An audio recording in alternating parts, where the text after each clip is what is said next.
Hey everyone, in this video, I'll show you how to use Perplexity AI for YouTube scripts in 2026. Yeah, if you want to create engaging, well-researched scripts faster, this tool can seriously improve your workflow because, honestly, it combines AI writing with real-time information and sources. So first, start with topic research. Ask questions like trending YouTube topics in 2026, or best video ideas for beginners.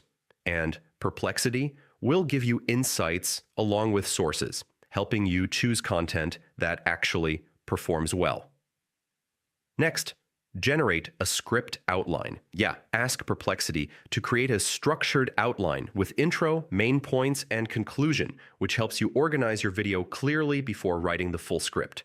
After that, expand each section. Take your outline and ask for detailed explanations, examples, or storytelling ideas so you can build a complete and engaging script step by step. Also, improve engagement. Yeah, you can ask for hooks, transitions, and call to actions, which helps keep viewers watching and increases retention on your videos.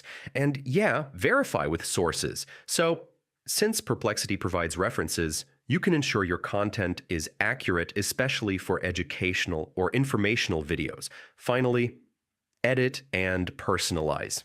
Most of the time, rewriting in your own voice and adding personality makes your script more natural and unique, which is key for YouTube success. Hope this helped, and I'll see you in the next one.